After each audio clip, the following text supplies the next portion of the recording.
शिक्षा और संगीत दोनों को एक साथ संभालना कितना चुनौतीपूर्ण रहता है?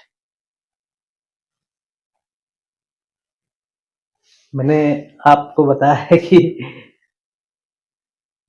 संगीत शिक्षा भी है। हम्म शिक्षा अपन माने हम्म तो संगीत भी शिक्षा का एक विषय है हम्म और ये शिक्षा से भिन्न नहीं है। हम्म खुद गवर्नमेंट ने, यूनिवर्सिटी ने, सभी ने हर क्लास 10th 12th बोर्ड अगर अपन करते हैं उस समय भी संगीत को चुनने का तो ऑप्शन दिया है उनने, हम्म है ना। हम्म तो मेरे लिए ये शिक्षा ही है, बस मेरा सब्जेक्ट अलग है। हम्म कोई साइंस से करता है, कोई मैथ से करता है, मैं संगीत के अंदर हूँ तो मेरा विषय अलग है, बाकी है शिक्षा ही है। हम्म। पढ़ाई में कैसे रहे हो आप शुरुआत से? मैं हमेशा से अच्छी पढ़ाई करी मैंने। हम्म। आज के समय में विद्यार्थियों की समस्या क्या है? आज जो बच्चों में विद्यार्थियों में जो समस्या है पढ़ाई से रिलेटेड जो है वो मानसिक बोझ है। मानसिक बोझ किस प्रकार से? मानसिक बोझ ऐसा है कि पहले बच्चा फ्री रहता था।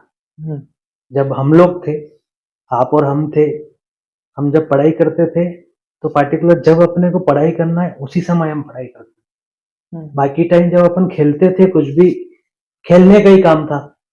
और जब खेलते थे तो उस समय पे बच्चों का छात्रों का माइंड तो बिल्कुल खत्म हो जाता है। खेलना खेलना एक इंजॉय ही है। जबकि अब जो बच्चे हैं वो पढ़ाई के बाद जो फ्री टाइम रहता है या तो वो मोबाइल में लगाते हैं हम्म या कुछ अलग चीज सोचने में लगाते हैं, तो उनका माइंड बिल्कुल फ्री नहीं रहता, इसलिए वो पढ़ाई में थोड़ा उस हिसाब से नहीं कर पाते हैं, क्योंकि मानसिक लोड वैसे ही बना रहता है।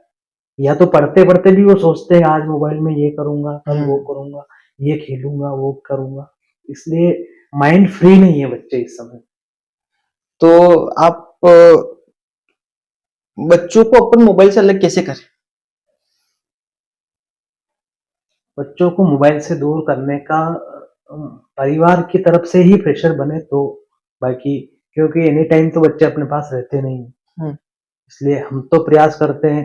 विद्यालय में हम मोबाइल बच्चों को अलाउ नहीं करते हैं कि आपको मोबाइल नहीं लाना है। हम्म। नहीं लाना है मीन्स स्कूल तो कह ही रहा है कि आप मोबाइल यूज मत कीजिए हाँ। 18 साल से पहले, या जब तक आप बड़े समझदार नहीं हो सके, आपको जरूरत नहीं लगे तब तक आप यूज मत कीजिए। बाकी पेरेंट्स के फोन वगैरह रहते हैं, बच्चे बैठे बैठे उनको चलाते हैं।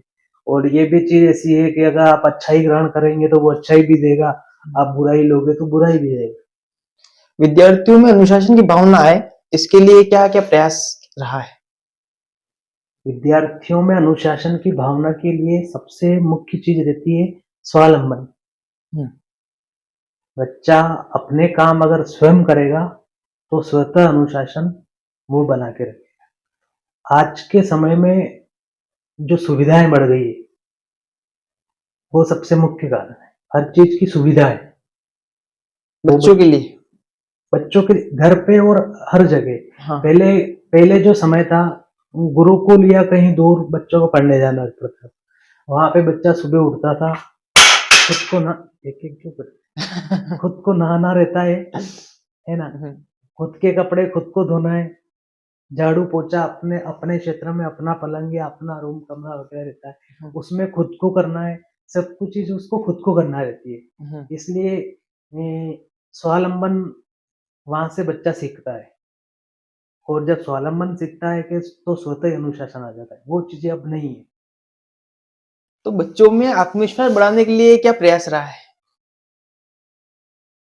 आत्मविश्वास बच्चों में बढ़ाने के लिए कहते हैं ना कि कुछ भी कार्य अपने सोच के ऊपर निर्भर करता है। हम्म और उसके लिए हमें बच्चों की सोच वैसी बनानी पड़ेगी। तो उसके लिए हमें उनको बच्चों की एक तरह से शक्ति को याद दिलाना पड़ता हम्म है ना, कि हमें इतना तो आता है, इतना कर सकते हैं, इस तरह से प्रयास करेंगे, ऐसे हम याद करेंगे, इस समय उठना है, उस समय किताब को लेना है, कि हाँ हम कर सकते हैं। इस चीज की भावना उनके अंदर अपने को बिठानी पड़ेगी। बच्चों में अच्छे गुण विकसित हो इसके लिए सबसे ज्यादा जिम्मेदारी, सबसे ज्यादा ध्यान किसको रखना चाहिए, माता पिता को या टीचर को? दोनों दोनों की बराबर जिम्मेदारी है, क्योंकि व्यवहारिक जीवन जीना तो माता पिता सिखाएंगे हम्म, और शिक्षक का कर्तव्य है कि वो उसके जीवन में हमेशा आगे बढ़ने का और इन चीजों का को सिखाने की प्रेरणा शिक्षक देगा। हम्म। आप अपने विद्यालय के बच्चों से क्या उम्मीदें रखते हैं? विद्यालय तो काफी समय से संचालित है और हमेशा यही प्रयास रहता है कि जो जब तक बच्चे हमारे पास हैं हम जितना उनको दे सकें प्रयास करके, शिक्षा पढ़ाई वगैरह सब कुछ उतना हम लोग प्रयास करते हैं और बच्चे अच्छी से अच्छी पढ़ाई करके और अपने उज्जवल भविष्य के लिए हमेशा आगे बढ़ते रहते। इस वीडियो को पूरा देखने के लिए डिस्क्रिप्शन में लिंक है। वीडियो को लाइक करें, शेयर करें, मुंजा अनकट चैनल को सब्सक्राइब करें और मुंजा अनकट से जुड़े रहे। धन्यवाद।